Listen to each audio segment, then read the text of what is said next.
Bismillahirrahmanirrahim. Alhamdulillahi Rabbil alamin. Wassalatu wassalamu ala sayyidina Muhammad as-sadiqil wa'dil amin.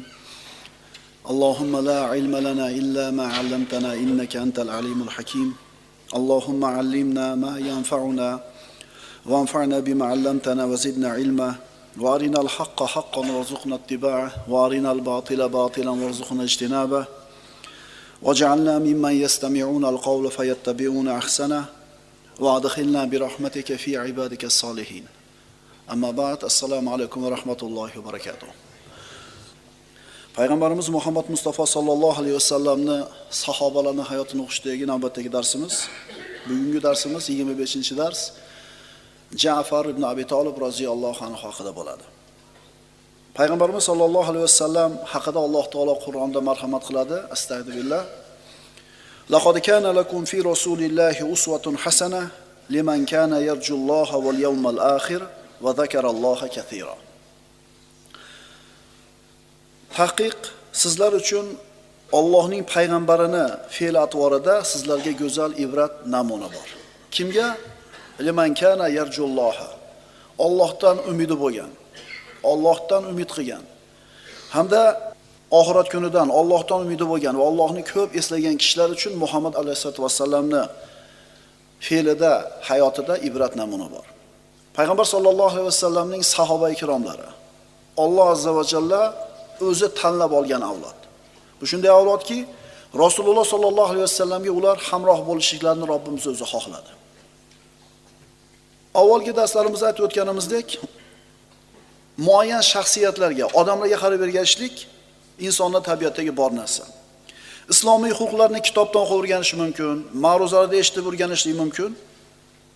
Ammo ularni ana shu islomiy huquqlarni muayyan kishilarning shaxsiyatlarida mujassad bo'lganini ko'rish buni ta'siri kattaroq bo'ladi.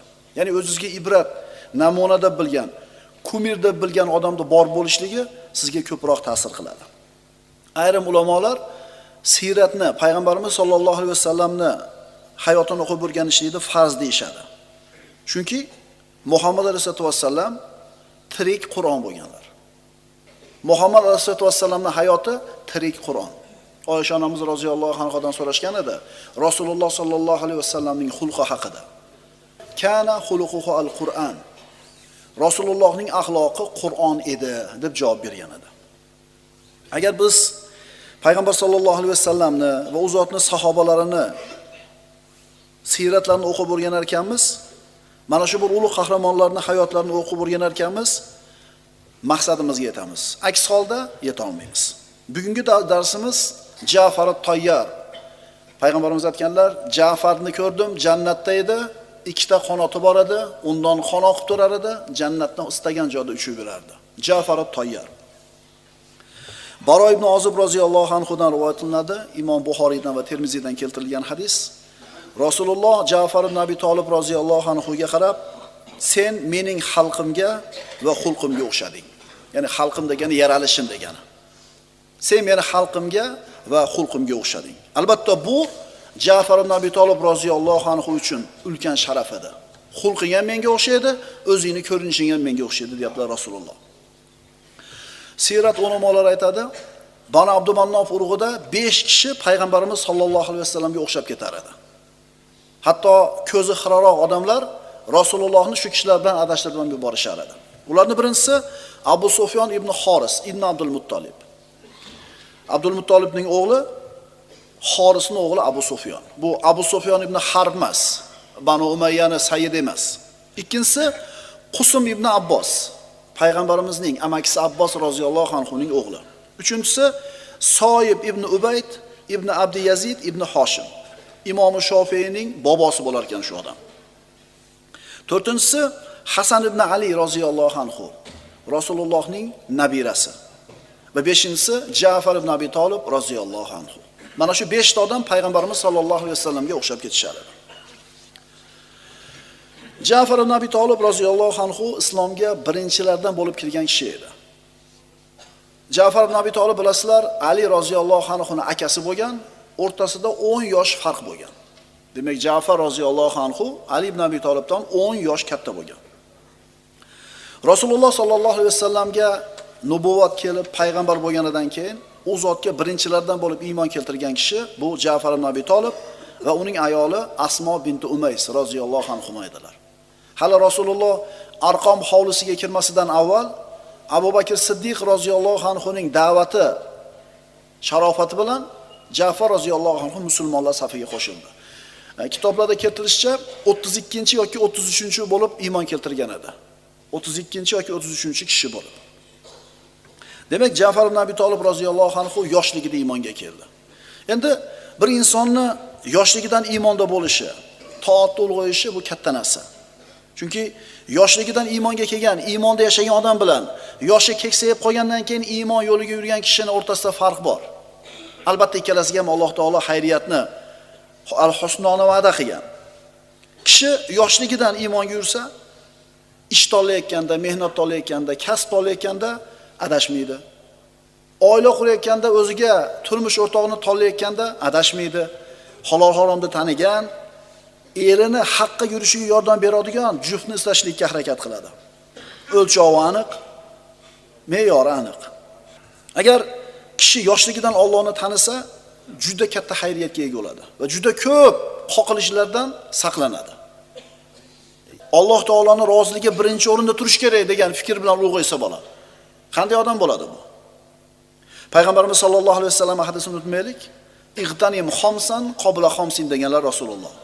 5 ta narsadan avval g'animat bilinglar. Keksalik kelmasidan avval yoshlikda qadriga yetinglar. Kasallik yetib qolishlikdan avval sog'likni qadriga yetinglar. Faqirlik kelishidan avval badavlatlik, ya'ni boylikni qadriga yetinglar. Bir ish bilan mashg'ul bo'lib qolishdan avval bo'sh vaqtni qadriga yetinglar. O'lim yetmasidan avval tiriklikda qadriga yetinglar.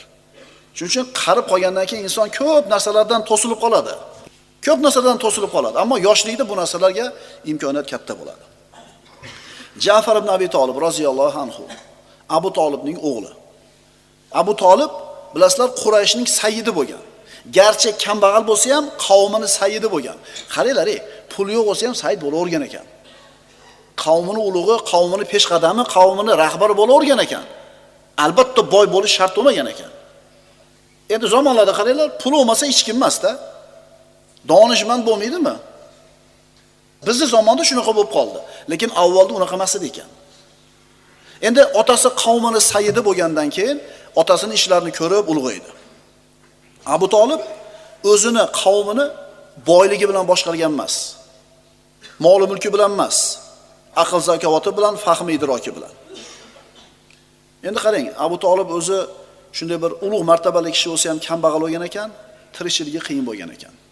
Ana shu tirikchiligi qiyin bo'lib qolgan paytda Payg'ambarimiz sollallohu alayhi vasallam o'zini amakisi Abbos roziyallohu anhuga, u paytda musulmon bo'lmaydi, kelib aytadiki, meni amakim Abu Talib, sizni akangiz tirikchiligi qiyin bo'lib qopti. Borib bolalardan bitta-bittasini olib, o'zimizni uyimizga olib ketib tarbiyalab yordam bersak deganida Abbos ko'nadi. Shunda Abu Talib aytadi, o'g'lim aqil o'zimga qolsa, qolganlarda mayli olaveringlar. Shunda Abbos Ja'far ibn Abi Talibni olib ketdi uyga. Rasululloh sollallohu alayhi vasallam Ali ibn Abi Talibni olib ketdilar. Shunday qilib Ja'far ibn Abi Talib amakisi Abbosning uyida bir muddat yashagan bo'ldi. Avvalgi musulmonlarga yetgan aziyat Ja'far ibn Abi Talib va uning ayoliga ham yetdi. Alloh taolo musulmonlarni mana shunday bir Qurayshning aziyatlari bilan sinadi. Endi bir tasavvur qilib ko'raylik-da. Rasululloh sollallohu alayhi vasallamga hech kim qarshilik qilmasa, faqat sahoba bo'lsa hamma, unda qanaqa bo'lardi? Alloh azza va jalla sahobalarni va payg'ambarimizni mushriklar va kofirlar yo'q bo'lgan asrda yaratishlikka qodir emasmidi? Qodir edi. Tasavvur qilib ko'raylik. Bitta mamlakatda Rasululloh va sahobalar ko'pchiligini tashkil qilishadi. Da'vat yoyiladi, hamma iymonga keladi, hamma bir-birini yaxshi ko'radi, hech kim bir-birini urushmaydi, hijrat yo'q, masxara yo'q, yurtidan quvilishlik yo'q, azoblar yo'q. Shunday bo'lsa, bular ham o'zini davrini yashab o'tib ketar edi, bo'ldi. Agar bunday bo'lganida siz bilan bizga bular qanday qilib ibrat bo'la olardi? Alloh taolo bunday bo'lishini xohlamadi. Qur'onda marhamat qiladi, astagfirullah. وَكَذَلِكَ جَعَلْنَا لِكُلِّ نَبِيٍّ عَدُوًّا شَيَاطِينَ الْإِنسِ وَالْجِنِّ يُوحِي بَعْضُهُمْ إِلَى بَعْضٍ زُخْرُفَ الْقَوْلِ غُرُورًا. Shuningdek, har bir payg'ambar uchun ins va jindan bo'lgan shaytonlarni dushman qilib qo'ydik. Ular bir-birlarini aldash uchun go'zal, yaltiroq so'zlar bilan vasvasa qiladilar. وَلَوْ شَاءَ رَبُّكَ مَا فَعَلُوهُ فَذَرْهُمْ وَمَا يَفْتَرُونَ. Agar Parvardigoringiz xohlaganida edi, unday qilmagan bo'lar edilar. Bas ularni tuhmat bo'xtonlari bilan birga tark qiling. Demak, shu aziyatlarning bo'lishigini Alloh taolo o'zi xohladi. Toki musulmonlar nima bo'lsin, imtihondan o'tsin, sinovdan o'tsin.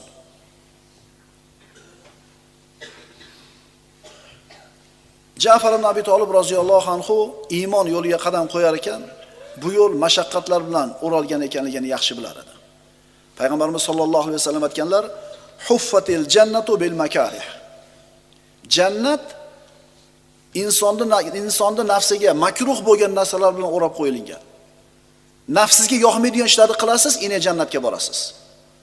Zakot berasiz, sadaqa berasiz, qilan topgan pulingizdan, ertaman uyqungizdan voz kechib bomdodga turasiz, roza tutasiz kunida. Jannatga kirishligi uchun inson nafsiga yoqmaydigan mana shu ishlarni qilishligi kerak. Va huffatin naru bish shahawat. Jahannam esa shahovatlar bilan o'rab qo'yilgan. Nafsiz nimani xohlasa, shuni qilavering, jahannamga olib boradi. Ja'far roziyallohu anhu bu yo'l mashaqqatlar bilan to'la ekanligini yaxshi bilar edi. Shu o'rinda Ali ibn Abi Talibning bir so'zini keltiramiz. Bu ulug' sahoba aytgan ekanki, biron amal qilmasdan jannat talabida bo'lish gunoh va Allohni masxara qilishdir. Qaytaramiz, hech qanaqa amal qilmasdan jannat talabida bo'lgan odam gunohkor odam va Allohni masxara qilayotgan odam. Qanday qilib inson biron bir harakatsiz, amalsiz jannatning orzusida bo'ladi? Mana bir hadis o'qib beraman. Agar shu hadisni tushunsak, yaxshilab idrok qilsak, hayotimizga tatbiq qilsak, hayotimiz boshqacharoq bo'larmidi ekanda? Payg'ambarimiz sollallohu alayhi vasallam aytadilar, Ibn Mojaning sunanlarida keltirilgan hadis. Qala Rasululloh sollallohu alayhi vasallam: "Al-kayyisu man dana nafsahu va amila lima ba'da al-maut." Xushyor kishi dedilar Rasululloh, nafsini sindirgan va o'limdan keyingi kunga amal, tayyorgarlik qilgan kishidir. Eng xushyor odam kim ekan? Eng xushyor odam kim ekan? Nafsini sindirgan va o'limdan keyingi bo'ladigan kunga tayyorgarlik ko'rgan odam. Wal ajizu man atba'a nafsahu hawaha thumma tamanna ala Allah. Ojiz esa nafsini havosiga ergashtirib, keyin Allohdan umid qilgan kishidir. Ya'ni Alloh kechiradi. Hamma qilyapti-yu. Alloh G'ofurur Rohimu, kechiradi-yu. Hech narsa qilmaydi, Allohdan umid qiladi. Mana shu odam ojiz bo'ladi. Shu hadisni tushunaylik yaxshilab. Nafsimizni sindiryapmizmi?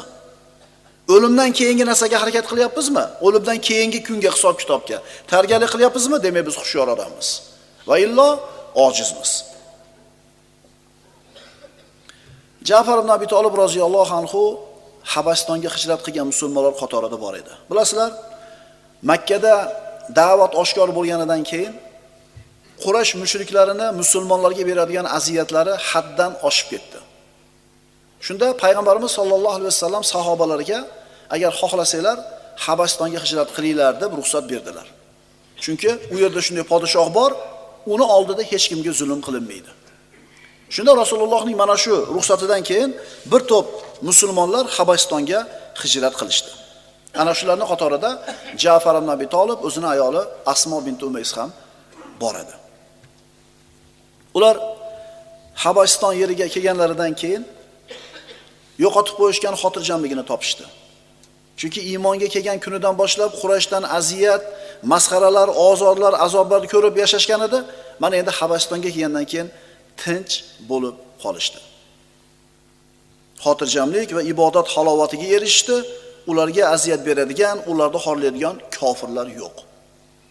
Alloh taolo bandasini sinaydi. Yengillik bilan ham sinaydi, mashaqqat bilan ham sinaydi. Mana keyingi davrda sahobalar boy badolat bo'lib ketishdi.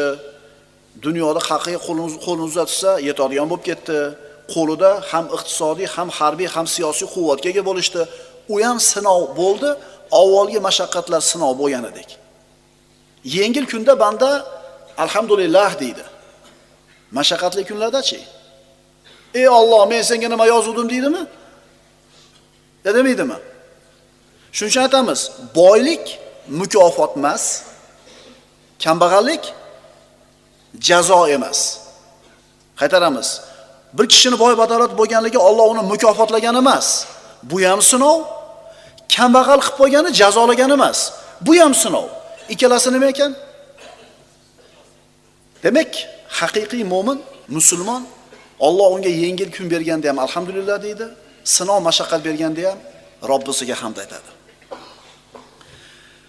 Musulmonlar Habasiston yeriga bir jamoa musulmonlar yetib borishdi, tinchlik, xotirjamlik, osoyishtalikni topishdi, lekin Quraysh mushriklari ularni ana shu joyda qoldirishni xohlashmadi. Olib kelishlik uchun o'zlaridan bo'lgan ikkita aqlli, hushyor, daho insonlardan Amr ibn al-Os va Abdulloh ibn Abi Robiyalarni jo'natishdi. Ular borib musulmonlarni qaytarib olib kelishligi kerak.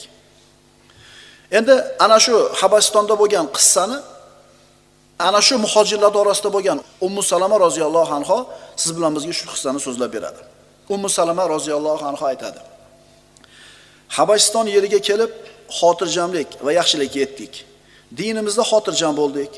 Aziyatlanmasdan, o'zimiz yoqtirmagan narsani eshitmasdan, xotirjamlik bilan Robbimizga ibodat qildik. Quraysh o'zining ikki kishisini Habasistonga yuborishdi. Ular Amr ibn al-Os va Abdulloh ibn Abi Robiyalar edi. Ikkisi ham aqlli va zakiy kishi edilar. Qurayshliklar o'z elchilariga Makkadagi eng yaxshi, nodir narsalardan Habasiston podshohi va uning a'yonlariga berish uchun hadiyalar taqdim qilishda o'ta saxiylik ko'rsatishdi. Ular Habasistonliklar yaxshi ko'radigan hadiyalarni olib kelishdi. Podshohga uchrashdan, podshohga maqsadini aytishdan avval podshohning atrofida turadigan kishilarga, maslahatchilariga, bitriqlariga patriarx degani bo'ladi bizning tilda, poplariga uchrab hadiyalarni berib maqsadini aytishdi. Ya'ni ertaga podshoh bu musulmonlar ishida hukm chiqarayotganda bizga yoqadigan gapni aytib qo'yasizlar. Ular rozi bo'lib hadiyalarni qabul qilishdi. Ya'ni Amr ibn al-Os musulmonlarni Najjoshiy ularga shundaylar topshirib qo'yishini, o'rtada savol javob qilmasligini xohlagan edi. Ya'ni makr qilgan edi. Innahum yakiduna kayda va akidu kayda. Albatta ular makr hiyla nayrang qilurlar, men ham bir hiyla qilurman. Va makaru va makaralloh vallohu xoyrul makirin. Ular ham makr qildi dedi Alloh Qur'onda. Alloh ham makr qildi. Demak, din dushmanlari birodarlar makr qiladi, nayrang qiladi. Dinni yo'q qilishlik uchun. Yuriduna liyutfi'u nurallohi bi afwahihim. Ular Allohning nurini og'izlari bilan kuydab o'chirmoqchi bo'lishadi. Vallohu mutimmu nurihi. Alloh taolo o'zini nurini tamomiga, kamoliga yetkazadi, garchi kofirlarga, mushriklarga yoqmasa ham. Alloh taolo aytadi: Astagfirullah. Innal ladina kafaru yunfiquna amwalahum liyasuddu an sabilillah. Albatta kofir bo'lgan kimsalar mol va dunyolarini Allohning yo'lidan to'sish uchun ishlatishadi. Qo'lida 3-4 chaqasi bor akalar, qilayotgan tijoratinglarga qaranglar. Solayotgan imoratinglarga qaranglar. Arendaga berayotgan paytinglarda shu imoratda nimalar qilinadi shu yerda? Shunga ham qaranglar. Kofir bo'lgan kimsalar mol va dunyolarini Allohning yo'lidan to'sishlik uchun ishlatadi deganda, shuni tagiga kirib qolmaylasizlar ham. Siz qurib topshirib qo'ygan arendada latoxona qilmayaptimi? Nashno klub qilmayaptimi? Kofir bo'lgan kimsalar o'zlarini mol-u dunyolarini Allohning yo'lidan to'sishlik uchun ishlatishadi.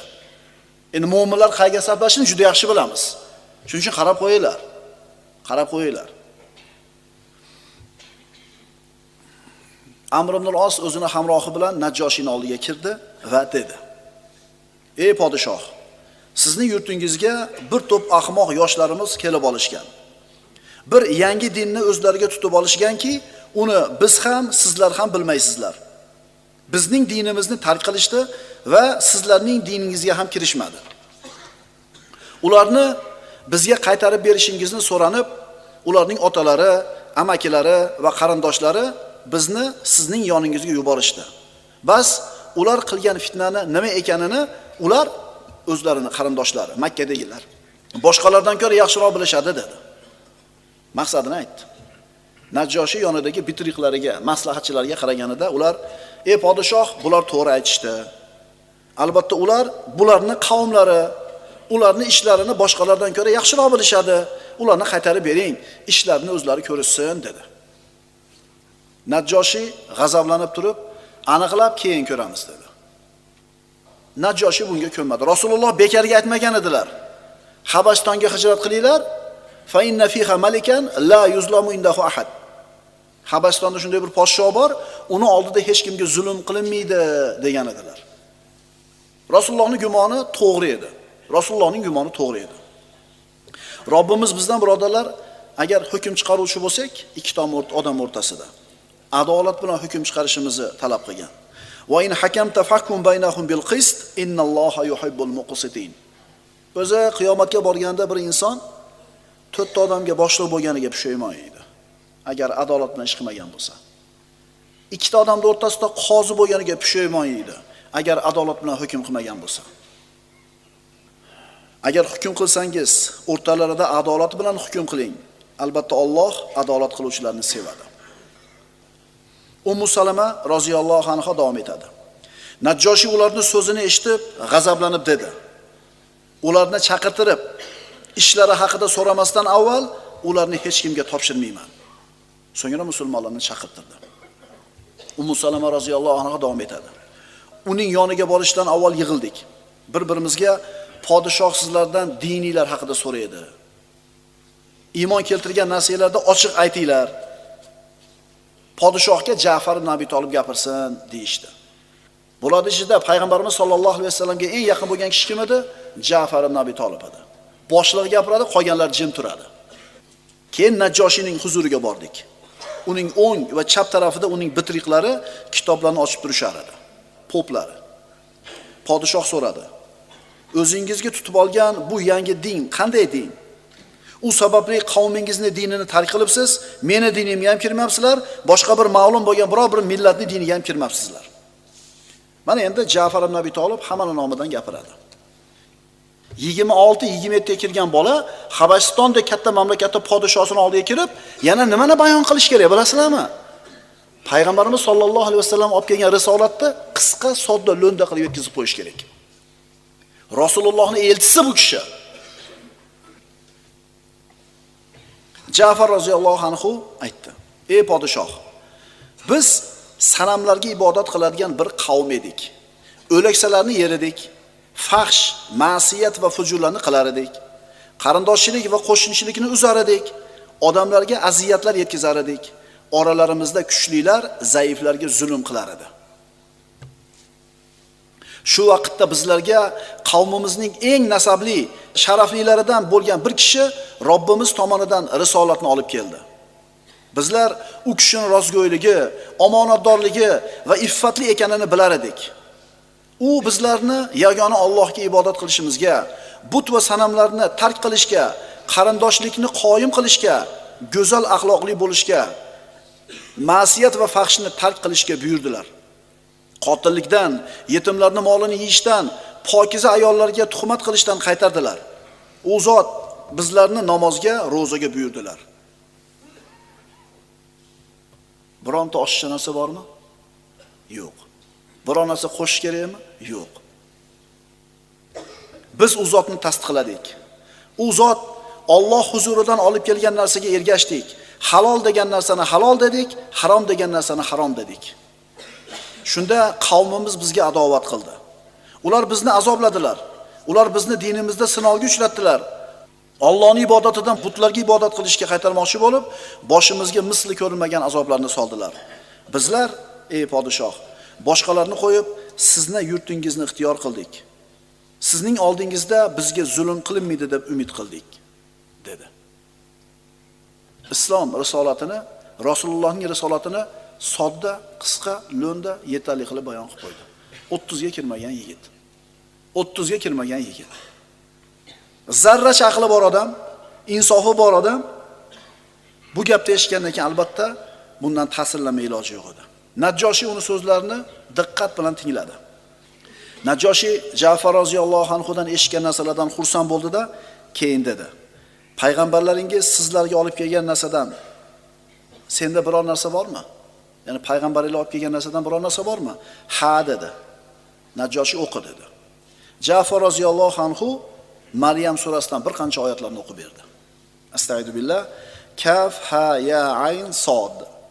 Zikru rahmati robbika abdahu Zakariya. إذ نادى ربه نداء خفيا قال رب إني وهن العظم مني واشتعل الرأس شيبا ولم أكن بدعائك رب شقيا وإني خفت الموالي من ورائي وكانت امرأتي عاقرا فهب لي من لدنك وليا يرثني ويرث من آل يعقوب واجعله ربي رضيا. كاف ها يا عين صاد. Ey Muhammad, ushbu Parvardigoringiz o'z bandasi Zakariyoga qilgan marhamatining zikri qissasidir. Eslang, Parvardigoriga xufiyona duo iltijo qilib degan edi: Parvardigorim, dar haqiqat mening suyaklarim mo'rtlashdi. Keksalikdan boshim, sochim oqardi. Parvardigorim, men senga duo qilib hech qachon noumid bo'lgan emasman. Men ortimda qoladigan qarindosh urug'larim mening dinimni zoyi qilib yuborishlaridan xavfdaman. Xotinim tug'mas bo'lib qolgan.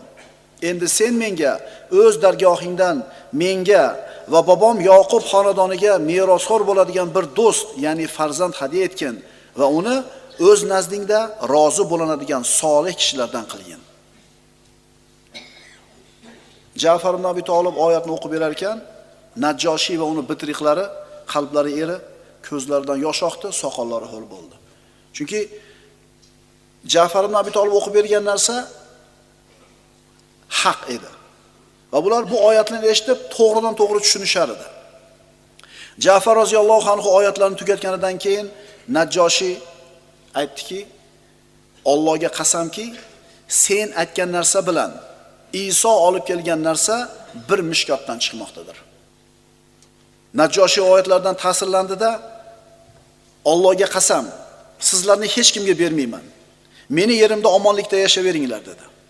Quraysh elchilariga esa sizlar ketaveringlar dedi. Vallohi ularni sizlarga topshirmayman dedi. Shu bilan Amr ibn al-Os mag'lub bo'lib chiqib ketdi. Ammo ertasi kuni yana bir uchrashuv bo'lishini talab qildi. Aqulu qawli hada va astagfiru.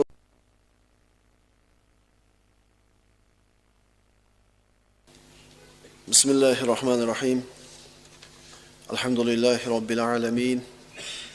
والصلاة والسلام على سيدنا محمد الصادق الوعد الأمين. اللهم لا علم لنا إلا ما علمتنا إنك أنت العليم الحكيم. اللهم علمنا ما ينفعنا وانفعنا بما علمتنا وزدنا علما. وارنا الحق حقا وارزقنا اتباعه وارنا الباطل باطلا وارزقنا اجتنابه واجعلنا ممن يستمعون القول فيتبعون أحسنه وأدخلنا برحمتك في عبادك الصالحين. أما بعد السلام عليكم ورحمة الله وبركاته. الله عز وجل شو سيد الأيام كن barchamizga muborak qilgan bo'lsin. Bismillahirrohmanirrohim.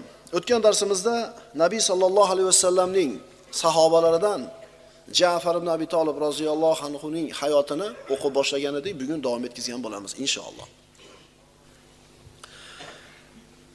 O'tgan safar yetib kelgan joyimiz Rasulullohning bir jamoa sahobalari Makkada aziyat, mashaqqat og'irlashib ketganidan keyin Rasululloh sallallohu alayhi vasallamning ruxsatlari bilan Habasistonga hijrat qilib ketishdi. Ularning ichida Ja'far ibn Abi Talib bor edi.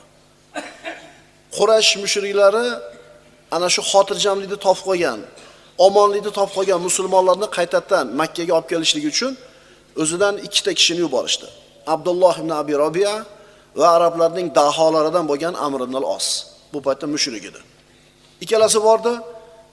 Podshohning oldiga kirishidan oldin podshohning atrofidagi vazirlari, bitriqlari, ya'ni ruhoniy kishilarni hammasiga sovg'a salomlarni berib, Najjoshi musulmonlarni shundaylar Amr ibn al-Osni qo'liga topshirib qo'yishligini xohlashdi. Ammo Najjoshi payg'ambarimiz sollallohu alayhi vasallam aytganlaridek, uni oldida zulm qilinmas edi birovga. Ikkalasini uchrashtirdi ikki tarafni. Najjoshiga Ja'far ibn Abi Talib o'zini kimligini, dini nima ekanligini, Rasululloh kim ekanligini tanitganidan keyin ularni o'zini yurtida qolishiga ruxsat berdi. Amr ibn al-Os o'zini sherigi bilan noumid holatda chiqishdi. Ammo Amr ibn al-Os bu mag'lubiyatiga ko'nmadi.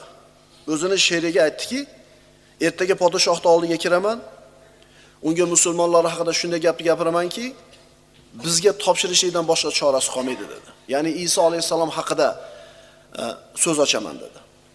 Abdulloh ibn Abi Robiy aytdi she'riga, unday dema, bizga xilof yo'l tutishgan bo'lsa ham baribir bizni qarindoshlarimiz dedi. Ammo Amr ibn al-Os so'zga quloq solmadi. Bu qissani mana Ummu Salama roziyallohu anha hikoya qilib beradilar. Ummu Salama aytadi: ertasi bo'lgach, Amr ibn al-Os Najjoshining oldiga kirishga izn so'radi, izn berildi. Oldiga kirib aytdiki: "Ey podshoh, siz omonlik bergan ana musulmonlar Iso haqida noma'qul so'zlar aytadilar. Nima deyishadi? O'zlarini chaqirtirib o'zlaridan so'rang." Najjoshi musulmonlarni chaqirtirdi. Musulmonlar ulardan Najjoshi Iso haqida so'ramoqchi ekanligini bilishib, dinimizda nima deyilgan bo'lsa shuni aytamiz deb qaror qilishdi. Payg'ambarimiz sollallohu alayhi vasallam bu haqida bizga nima deganlar? Shuni aytamiz. Keyin nima bo'lsa bo'laversin. Yana o'tgan safargidaqa Najjoshiyning oldida musulmonlarning nomidan Ja'far ibn Abi Talib roziyallohu anhu gapiradigan bo'ldi.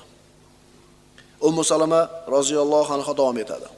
Najjoshiyning huzuriga kirib, kechagi holatni ko'rdik. Bitriqlar hammasi shu yerda, Qurayshning ikki kishisi ham shu yerda. Kirishligimiz bilan Najjoshiy so'radi: "Sizlar Iso haqida qanday e'tiqoddasizlar?" Bilasizlar, nasroniylar Iso alayhisalomni Xudoning o'g'li deyshadi. Allohning o'g'li deyshadi. Ja'far ibn Abi Talib javob berdi: "Biz Iso alayhisalom haqida Rasululloh sollallohu alayhi vasallamning aytgan so'zini aytamiz." Najjoshiy so'radi: "Nabiyingiz nima deydi bu haqida?" Ja'far roziyallohu anhu aytdi: "Rasululloh Iso alayhisalom haqida aytadiki, u Allohning bandasi, rasuli, ruhi va kalimasidir. U zot uni pok va taqvodor Maryamga ilqo qilgandir." Va Iso alayhisalom haqida nozil bo'lgan oyatlarni o'qib berdi. Astagfirullah. "Vazkur fil kitabi Maryama idh intabadat min ahliha makanan sharqiyya. فاتخذت من دونهم حجابا فأرسلنا إليها روحنا فتمثل لها بشرا سويا قالت إني أعوذ بالرحمن منك إن كنت تقيا قال إنما أنا رسول ربك لأهب لك غلاما زكيا." İsa alayhisalom haqida Qur'onda shunday nozil bo'lgan oyatlar. Ey Muhammad, ushbu kitobda Maryamni zikr qiling. U o'z ahli oilasidan chetga, kun chiqar tomonga borib, ulardan berkinib olgan paytida biz unga o'z ruhimiz, ya'ni Jabroilni yubordik. Bas u Jabroil alayhisalom Maryamga bus-butun, ro'y rost odam bo'lib ko'rindi. Maryam unga: "Men Rahmonga sig'inib, sendan panoh berishini iltijo qilurman. Agar Allohdan qo'rquvchi bo'lsang, menga ziyon yetkazmagin" dedi. Jabroil aytdi: "Qo'rqmagin. Men faqat senga bir pokiza o'g'il hadiya qilish uchun kelgan Parvardigoringning elchisidirman xolos." Maryam dedi: "Menga odamzod tegmagan bo'lsa, buzuq ayol bo'lmasam, menda qayoqdan farzand bo'lsin?" Jabroil aytdi: "Shunday, Parvardigoring ayturki, bu ish menga osondir. Biz u bolani odamlar uchun oyat, mo'jiza va o'z tomonimizdan bo'lgan rahmat, marhamat qilurmiz, bu bitgan ishdir." Nasorolar Iso alayhisalomni otasiz dunyoga kelganligi uchun Allohning o'g'li deyishdi. Otasi yo'q bo'lsa-la, Allohning o'g'li desa, unda Odam alayhisalomning ishi nima bo'ldi? Otasi ham, onasi ham yo'q edi Odam alayhisalomni. Faqat otasiz dunyoga kelsa Xudoning o'g'li deyishi mumkin bo'lsa, Odam alayhisalomda nima deymiz? Alloh taolay aytadi: "So'ng Maryam bolasini ko'targan holda qavmiga kelganida, ular: Ey Maryam, sen hech kim qilmagan ishni qilding-ku. Ey Horunning singlisi, sening otang yomon odam emas, onang ham fohisha emas edi-ku" dedilar. Shunda Maryam og'iz ochmasdan bolasiga ishora qildi. Ya'ni shuni o'zidan so'ranglar dedi. Ular aytdilar: "Beshikdagi go'dak bilan qanday so'zlashurmiz?" Shu payt chaqaloq, ya'ni Iso tilga kirib dedi: "Men Allohning bandasidirman. U zot menga kitob, Injil ato etdi va meni payg'ambar qildi. Ya'ni meni qayerda bo'lsam, xayr va barakotli qildi va modomiki hayot ekanman, namozni ado etishni, zakotni ato etishni amr qildi shuningdek Alloh meni onamga mehribon qildi va meni istamkor badbaxt qilmadi. Iso alayhissalom haqidagi Alloh taoloning nozil qilgan oyatlarini Najjoshi eshitdi. Najjoshi faqatgina podsho emas edi. U Injildan xabari bor nasroniylarning olimi edi. Ja'far ibn Abi Talib bu oyatlarni o'qib bo'lganidan keyin Najjoshi Allohu akbar dedi. Va yerdan kichkinagina bir cho'pni olib turib aytdiki, Iso sen aytgan narsadan mana shu cho'pchalik ham chetga chiqqani yo'q dedi. Isoni Allohning o'g'li deb e'tiqod qiladigan atrofidagi bitriqlari, poplari g'udirashni boshlashdi, ovozini ko'tarishdi. Najjoshi ularga qarab turib, sizlar norozi bo'lsangizlar ham haq so'z shu. Iso bu kishi aytgan narsadan mana shu cho'pchalik ham tashqariga chiqmadi dedi. Mana Amr ibn al-Osning qilgan hiylasi endi foyda bermay qoldi. Qarang, musulmonlar Najjoshiyning oldiga kelib turib, o'zlarining nazarida ularga foydasi bo'ladigan boshqa gapni gapirib qo'yishi mumkin edi. Lekin ular haqni gapirishni tanlashdi. Haq Alloh taolo najot berdi musulmonlarga mana shu haq tufayli. So'ngra Najjoshi musulmonlarga qarab turib, sizlar meni yerimda omondasizlar. Kim sizlarga ozor yetkazsa, ziyonda dedi. Mana shu holatdan ham Ja'far ibn Abi Talibni qanchalar aqlli, xushli, zakovatli, ma'rifatli inson ekanligini bilib olsak bo'ladi. Boshqa dindagi kishi, boshqa dindagi podshohni o'zini g'oyasiga ergashtirib olishligi oson emas edi. Aytdi-ku, bu necha kirgandi shu paytda? So'ngra Najjoshi Amr ibn al-Os va hamrohiga qarab, mana ikkoviga hadiyalarni qaytarib beringlar. Alloh menga mulkimni qaytarib berayotganda pora olmagan edi. Men bulardan pora olmayman. Amr ibn al-Os sherigi bilan Makka ga noumid holda qaytib ketishdi. To Haybar fathi bo'lgunicha musulmonlar Habasistonda tinch, omonlikda ibodatini qilib kunlarni kechirishdi.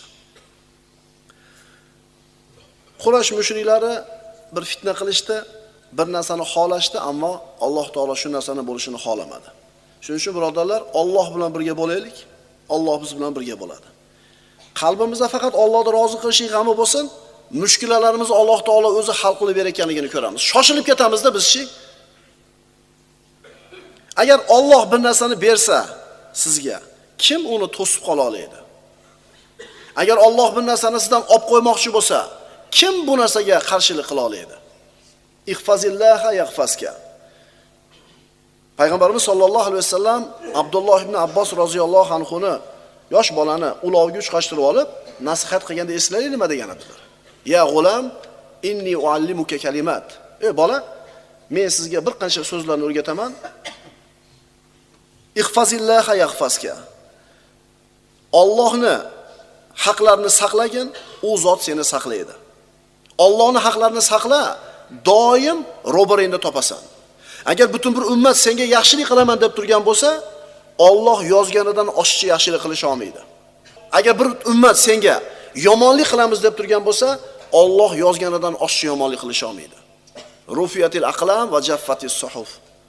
Seni pesheningda yozilgan yaxshilik, yomonlik kunlar. Bu qalam ko'tarildi, sahifalar quridi. Shuning uchun Alloh bilan birga bo'lishni o'rganaylik. Ja'far ibn Abi Talib roziyallohu anhu va Habashistondagi qolgan muhojirlar Hijratning 7-yilida Madina Munavvaraga qaytib kelishdi. Bu vaqtda payg'ambarimiz sollallohu alayhi vasallam Haybardagi yahudlar bilan jang qilib, ularni mag'lub qilib, juda katta o'ljalar bilan qaytib kelayotgandilar. Va Haybarga borgan kishilargagina o'lja berildi, boshqa hech kimga berilmadi. Ammo Habashistondan muhojirlar kelganida Rasululloh Habashiston muhojirlariga ham mana shu g'animalardan ulush qilib berdilar. Va Ja'far ibn Abi Talibni ko'rib payg'ambarimiz shunday quvondilarki, va aytdilar: "Vallohi ma adri bi ayyihima ana ashaddu farahan bi fathi Haybar am bi qudumi Ja'far." Vallohi qaysinisi bilan ko'proq xursand bo'lishni bilmayapman. Haybarda fath bo'lgani bilan xursand bo'laymi yoki Ja'farning kelganligi bilanmi? Rasululloh sollallohu alayhi vasallamning quvonchiga sabab bo'lyapti Ja'far ibn Abi Talibni Madinaga kelishligi. Abu Musa roziyallohu anhudan rivoyat qilinadi. Haybar fathidan g'oyib bo'lgan biror kishiga ham Rasululloh taqsim qilmadilar o'ljadan. Faqat bizning Ja'far va uning ashablari bilan bo'lgan kemamiz odamlargagina o'lja taqsim qildilar. Shunda ayrim odamlar aytishdiki, Habashistondan hijrat qilib kelganlarga, payg'ambarimiz bilan Madinaga hijrat qilgan ayrim sahobalar aytishdi, biz sizlardan o'zib ketdik. Biz Rasululloh bilan hijrat qildik. Shuning uchun biz Rasulullohga haqliroqmiz sizlardan ko'ra. Rasulullohga yaqinroqmiz deyishdi. Shunday gap bo'ldi. Hafsa onamiz roziyallohu anhoni oldiga ana shu Habashistonda muhojira bo'lib yashagan Asmo bint Umays roziyallohu anha kirib o'tirgan edi. Rasululloh sollallohu alayhi vasallam tirik payti. Umar ibn Hattob qizi Hafsa onamiz oldiga kirdi. Bu ayolni ko'rib, "Kim bu ayol?" Hafsa onamiz javob berdilar, "Bu Asmo bint Umays." Umar ibn Hattob aytdi, "Habashistonlik ayolmi?" dedi. Ya'ni Habashistondagi hijrat qilganlardanmi? "Ha" dedi. Umar ibn Hattob ham boyagi gapni aytdi. "Biz sizlardan hijrat bilan o'zib ketdik. Rasulullohga biz sizlardan ko'ra haqliroqmiz" dedi. Sizlar u yerda bemalol yurganinglarda biz Rasulullohning yonida yurdik, biz Rasulullohga yaqinroqmiz deyishdi. Shunda Asmoning g'azabi chiqib dedi, "Yolg'on aytasiz, ey Umar. Undoq emas. Allohga qasamki, sizlar Rasululloh bilan birga bo'ldinglar. U zot sizlarning ochingizga taom berdilar, johilingizga va'z qildilar. Biz esa uzoqlik, yomon ko'rishlik yerida Habashistonda bo'ldik. Bu Alloh uchun va uning rasuli uchun bo'ldi. Allohga qasamki, siz aytgan gapni Rasulullohga yetkazmagunimcha ovqat ham yemayman, suv ham ichmayman" dedi. "Sizni so'zingizga qo'shmayman ham, olmayman" dedi, chiqib ketdi. Shunda Asmo bint Umays payg'ambarimiz sollallohu alayhi vasallam oldiga kelib aytdiki, "Ya Rasululloh, Umar ibn Hattob bunday dedi, bunday dedi" deb shikoyat qilib ketdi. Mana endi qaysinisi Rasulullohga yaqinroq? Makka dan Madinaga hijrat qilgan muhojirlarmi yoki Habashistondan Madinaga hijrat qilib kelganlarmi? Shunda Rasululloh aytdilar, "U menga sizlardan haqliroq emas. Unga va uning sheriklariga bitta hijrat bo'lsa, sizlarga va sizlarning kemangiz ahliga ikkita hijrat bor" dedilar Rasululloh sollallohu alayhi vasallam. Boshqalarga bitta hijrat bo'lsa, Habashiston muhojirlariga ikkita hijrat bor.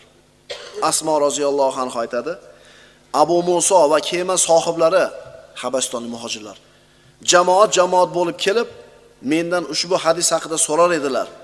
Ular uchun Rasulullohning ular haqida aytgan so'zidan ko'ra kattaroq, quvonchliroq narsa yo'q edi. Demak, Ja'far ibn Abi Talib ikkita hijratda egasi bo'lgan sahobalardan edi.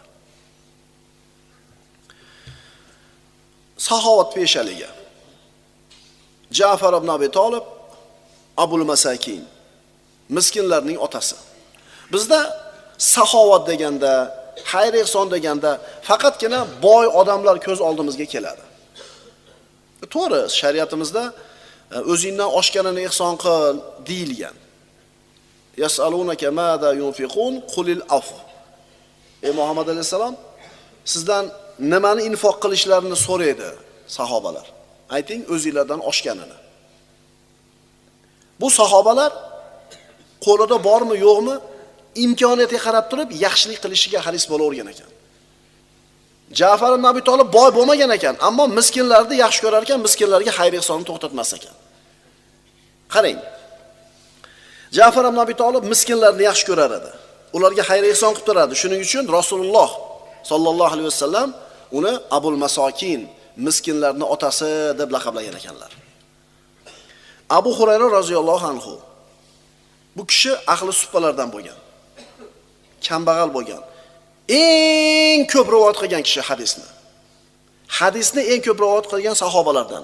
Miskin bo'lgan, ahli suffa bo'lgan. Uyi yo'q bo'lgan.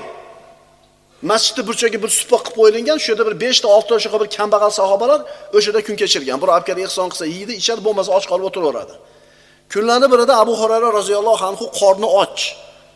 Yegan ish narsasi yo'q. Borib turib qornim och deya olmaydi. Hayo bor, iffat bor. Musulmonlar namoz o'qigani kirishadi, o'qib chiqib ketishadi. Chiqib ketganda kelinglar, Qur'on o'qib beraman sizlarga deb o'tkazib olar ekan. O'tirib Qur'on o'qir ekan, bir betmi, yarim betmi, orqasidan va mimma razaqnahum yunfiqun degan oyat bilan tugatar ekan. Ya'ni ularga infoq qilib bergan narsalarimizdan mu'minlar infoq qiladi. Biz ularga rizq qilib bergan narsadan infoq qiladi degan oyat bilan tugatar ekan. Tushunisham ekan deb. Jamil zo'r deb chiqib ketishaverar ekan, o'tiraver ekan qorni och. Ana shu qorni osh olib turgan paytda bir piyola sut ihson bo'lar ekan masjidga, ahli suppaga. Abu Hurayra olib roziyallohu anhu xursand, hozir ichaman deb tursalar, Nabiy sallallohu alayhi vasallam to'xtang, ahli suppani qolganini ham chaqiring derkanlar.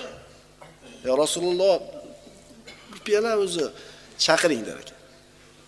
Sut qo'yib qo'yib, ahli suppani chaqirib kelib, hammasi o'tirishdi. Rasululloh sollallohu alayhi vasallam Abu Hurayra oxirida ichadi ekanlar. Bir ko'zingizlarni oldiga keltiringlar-da mana shu epizod. Biz abid qilgani boramiz, nima yeysizlar deydi. Biz nima bor deymiz. Mana bor deydi. Deydi, "Tolib yemayman, hamma yeyman. Ha, mana xabar, amma issiq qolibdi, sovuq qolibdi. Sho'rvasi sovuq qolibdi." Biz hech qachon ularni qilgan amalini qila olmaymiz. Ularning martabasiga, maqomiga yeta olmaymiz. Ammo ularga bo'lgan muhabbatimiz hurmatidan Allohdan umid qilamiz, qiyomatda ular bilan birga tiriltirgin bizni deb. Ularga bo'lgan nimamiz tufayli? Muhabbatimiz tufayli. Ahli suppa yig'ildi. Abu Hurayra oxirida ichadi. Bittasi ichdi, to'ydi, tugamadi. Rasululloh sallallohu alayhi vasallamga qo'li tekkan barakot. Ikkinchisi ichdi uchun Abu Hurayraga ham yetib keldi. Iching. Iching. Ya Rasululloh, to'ydim. Iching. Tirnoqlarimdan chiqib ketguncha to'lib ketdi ichim dedi. Mana shunday kishilar Rasululloh sallallohu alayhi vasallam oldida o'tirishgan. Ular shikoyat qilmagan bizga o'xshar hayotidan. Abu Hurayra roziyallohu anhu mana shunday sahoba bo'lgan. Shu kishi aytadi. Abu Hurayra roziyallohu anhudan rivoyat qilinadi. Odamlar Abu Hurayra hadisni ko'paytirib yubordi deyishdi. Bilasizlar, Abu Hurayra roziyallohu anhu eng ko'p rivoyat qilgan kishi hadisni. Shunda Abu Hurayra aytgan ekan. Nima qilay? Axir men qornimni to'q bo'lib, Rasulullohni doim lozim tutar edim. Qornim to'q bo'lsa-la Rasulullohning oldida yuraverardim. Xamir turish solingan nonni yemas edim. Kimxob kiyim kiymas edim. Falonchixon degan xizmatkorim yo'q edi. Ochlikdan qornim yerga qadar edim. Ya'ni hamma shu dunyosi bilan yurganda men bu narsalar bilan shug'ullanmay och qolsam ham Rasulullohning oldida tutishlikni o'zimga zarur deb bilar edim. Meni uyiga olib borib taom bersa ajab emas deb odamlardan o'zim bilgan oyatni ham o'rgatib qo'yishini so'rar edim.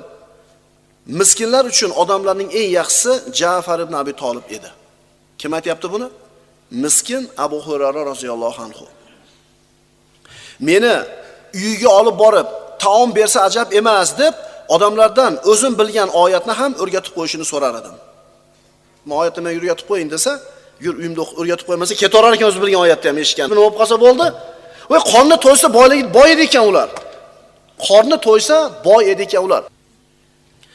Miskinlar uchun odamlarning eng yaxshisi Ja'far ibn Abi Talib edi. U bizni olib borib uyida nima bo'lsa, bizni u bilan taomlantirar edi. Hatto u bizga ichida hech narsasi yo'q, yog' idishni olib chiqib berar edi, biz uni yorib ichini yalar edik. Demak, ushbu rivoyatdan ma'lum bo'ladiki, Ja'far ibn Abi Talib o'zi ham juda ham boy bo'lmagan, lekin shunday bo'lsa ham xayr ihsonlik, qo'l ochiq, saxovatli inson bo'lgan. Abu Hurayra aytadi roziyallohu anhu, oyoq kiyimi kiyish, tuya minish va egarda o'tirishda Rasulullohdan keyin hech kim Ja'far ibn Abi Talibning oldiga tusha olmas edi. Payg'ambarimiz sollallohu alayhi vasallam Umratul Qazodan qaytayotganida bir voqea sodir bo'ldi. Rasululloh umrani qildilar, Makka dan chiqib ketyaptilar. Shunda Hamza roziyallohu anhuning kichkinagina qizchasi Payg'ambarimiz sollallohu alayhi vasallamning oldiga kelib Rasulullohga ergashib oldi. Hamza roziyallohu anhu payg'ambarimizning emigdosh akasi. Yana amakisi, shahidlarning a'losi. Hazrat Ali Hamza roziyallohu anhuni qizini qo'lidan tutib, Fatima Zahroni oldiga olib borib, amakingizni qizini oling dedi. Fatima onamiz qizchani ko'tarib oldilar. Mana shu yerda Hamzani qizini o'zini kafolatiga olishlikka 3 ta odam talashib ketdi. Bular Ali ibn Abi Talib, Zayd ibn Horisa, Ja'far ibn Abi Talib. Ali roziyallohu anhu aytdi, "Men oldim uni, u meni amakimning qizi" dedi. Ja'far ibn Abi Talib aytdi, "U meni ham amakimning qizi, yana uni xolasi meni xotinim" dedi.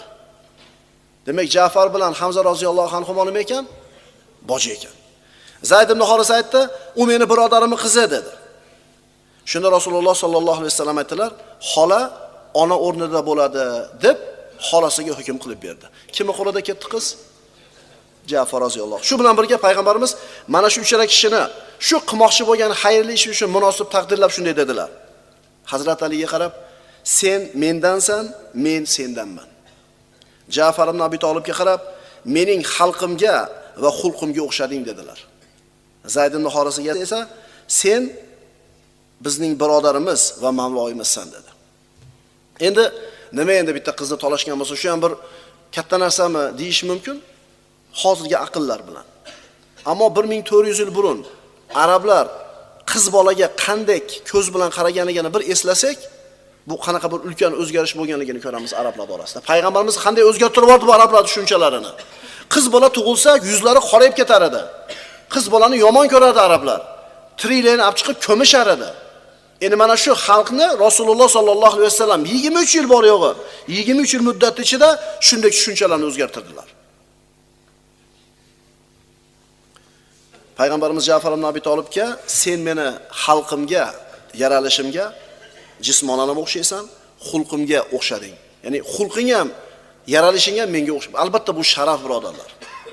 Payg'ambarimiz sollallohu alayhi vasallamga Abdumanof urug'idan 5 ta kishi o'xshar deb aytdik darsimiz avvalida. Shulardan bittasi Ja'far ibn Abi Talib, ammo faqatgina yaralish jihatdan o'xshamas edi, balki axloqi, xulqi ham payg'ambarimiz sollallohu alayhi vasallamga o'xshar edi. Ja'far ibn Abi Talibning shahid bo'lishi. Rasululloh sollallohu alayhi vasallam bu so'rovdagi Rum tomonidan tayinlangan hokim Shurohbil ibn Amr al-G'assoniyga Xoris ibn Umar al-Uzdiyni elchi qilib yubordi. Elchini bu G'assonning amiri Shurohbil qatl qildi va qo'shin to'pladi. Payg'ambarimiz G'asson arablarini ta'zirini berishlik uchun Rumga qo'shin tayyorladilar, 3000 kishidan iborat. Sirat darslarida buni aytib o'tganmiz. 3000 kishilik qo'shinni jamlab turib, Rasululloh qo'shinga Zayd ibn Horisa roziyallohu anhu ni amir qilib tayinladilar. So'ngra aytdilar: "Iza qutila Zaydun aw usib fal amiru Ja'far ibn Abi Talib." Agar Zayd qatl qilinsa yoki biror bir musibat yetsa unga amir Ja'far ibn Abi Talib bo'ladi. Fa in qutila Ja'far aw usib fal amiru Abdulloh ibn Rawaha. Agar Ja'far qatl qilinsa yoki bir musibatga uchrasa, amir Abdulloh ibn Rawaha. Va in qutila Abdulloh ibn Rawaha aw usib falyahtaril muslimuna li anfusihim amiran. Agar Abdulloh ibn Rawaha ham qatl bo'lsa yoki musibatga uchrasa, musulmonlar o'zlariga amirni tanlab olsin dedilar. Qo'shin chiqib ketdi.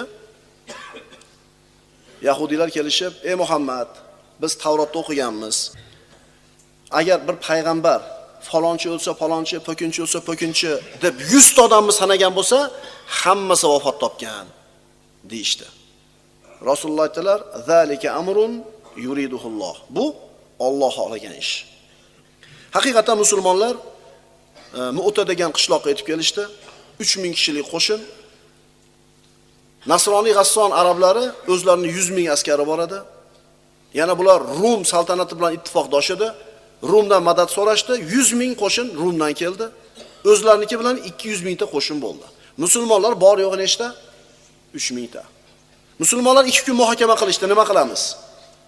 Birinchi taklif urush olamiz, ikkinchisi Rasulullohdan madad kutamiz.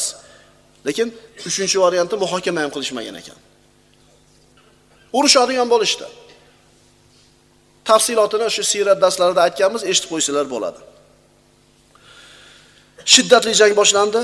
Jangning avvalidayoq Zayd ibn Horisa roziyallohu anhu shahid bo'ldi. Bayrog'ini Ja'far ibn Abi Talib oldi.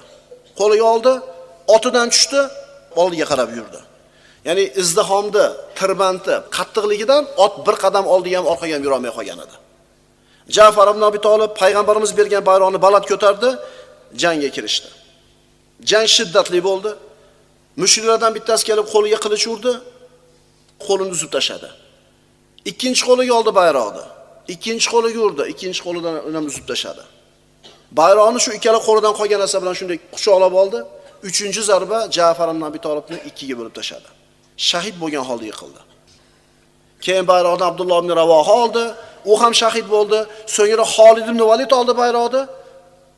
Shu bilan Xolid ibn Validning qo'liga o'tib ketdi bayroq. Payg'ambarimiz sollallohu alayhi vasallam ana shu Mu'tani jangi qattiq bo'lgan kunida sahobalarni yig'ib, Madinada turib, Mu'tada bo'layotgan jangni payg'ambarimiz xuddi ko'rib turganda aytib berdilar. Uchala sahobasini shahid bo'lganligini Rasululloh sollallohu alayhi vasallam Madina ahliga xabar qildi. Mana endi Ja'far ibn Abi Talibni oilasiga bu xabarni Rasululloh shaxsan o'zi olib borishini xohladilar. Rasululloh uchala amirining vafot etgani xabarini bildilar, qattiq qayg'uga kirdilar. Keyin amakivachchasi Ja'farning uyiga xabarni o'zi olib borishni xohladilar. Toki o'zi olib borib aytsa, Ja'farning oilasi yengiroq bo'lsin. Ja'farning ayoli Asmo erini kelishiga tayyorgarlik qilib, bolalarni yuvintirib, kiyintirib, non uchun xamir qorib tayyorgarligi bor edi. Asmo aytadi, roziyallohu anha. Rasululloh bizning uyimizga kelganlarida u zotning yuzida qayg'uni ko'rdim. Nabiy sallallohu alayhi vasallam g'amga kirgan edilar. Qalbimga qo'rquv kirdi. Ammo yomon xabarni eshitishdan xavotir qilib, Ja'far haqida so'rashni xohlamadim. Rasululloh aytdilar, "Men oldimga Ja'farning bolalarini olib keling." Men bolalarni chaqirdim. Bolalar quvonib Rasulullohning oldilariga yugurib kelishdi. Rasululloh bolalarni suyib erkaladilar. Ular u zotni bir-biridan qizg'anishar edi. U zot bolalarga engashib, ularni o'pib, hidlay boshladilar. Muborak ko'zlaridan esa duv-duv yosh oqar edi. Men, "Ya Rasululloh, ota-onam fido bo'lsin sizga. Nima yig'laysiz? Ja'far haqida xabar bormi?" dedim. Bas Rasululloh aytdilar, "Bugun ular shahid bo'lishdi." Shunda Asmo yig'ladi. Onasini yig'laganini ko'rib, bolalarning yuzidagi xursandchilik yo'qoldi, ular ham jim bo'lib qolishdi. Shu yerda payg'ambarimiz Ja'farning oilasiga duo qilib aytdilarki, "Allohumma xuluf Ja'faran fi waladi. Allohumma xuluf Ja'faran fi ahli." Thumma qol, "Laqad ra'aytu Ja'faran fil jannah lahu janahani mazrajani bid-dima wa huwa mazbughun bil qawadim." Parvardigor, Ja'farning bolalariga bir o'rinbosar ber. Ey Alloh, Ja'farning ahliga bir o'rinbosar ber. Ja'farni jannatda ko'rdim. Uning qonga bo'yalgan ikkita qanoti bo'lib, ko'kragi ham qip-qizil qon edi. Boshqa hadislarda aytadilar, Alloh uning ikki qo'li badaliga ikki qanot berdi. Ular bilan u jannatda uchib yuradi dedilar. Shuning uchun Ja'far ibn Abi Talib Ja'far at-Tayyar, ikki qanot sohibi deb ataladi. So'ngra payg'ambarimiz Ja'far ibn Abi Talibning qo'shnilariga aytdilar, Ja'far oilasi uchun taom tayyorlanglar. Ularni mashg'ul qiladigan narsa keldi dedilar. Bizda ham shu urf bor. Bir odam o'lsa, qo'shnilari issiqlik chiqaradi. Ja'farning uyiga shunday bir musibat keldi. Musibatda qattiqligidan ovqat qilib yeyish esiga kelmayapti. Shuning uchun qo'shnilari ovqatidan xavrab turinglar, deyaptilar. Vallohi birodarlar, dunyoda Alloh taoloning itoatidan ko'ra muhimroq narsa yo'q. Allohga yaqin bo'lishdan ko'ra afzalroq narsa yo'q. Alloh sizdan rozi bo'lsa, bu narsaga hech narsa teng kela olmaydi. Alloh rozi bo'layotgan ishlarda ustida yurgan bo'lsangiz, boshqa narsani g'amini qilmay qo'yavering. Qaytarib aytaman, ishingiz yurishmayaptimi, kasalingiz bormi, pulingiz bormi, qarzingiz bormi, nima muammoingiz bor? Muhimi Alloh rozi bo'ladigan ishning ustida yuring, qolgan g'amingizni Robbingizga tashab qo'ying. Alloh taolo aytadi, ey odam bolasi, meni talab qil, meni topasan. Agar meni topsang, hamma narsani topding. Agar meni yo'qotib qo'ysang, hamma narsani yo'qotib qo'yding. Men sen uchun hamma narsadan yaxshiroqman. Aqulu qawli hada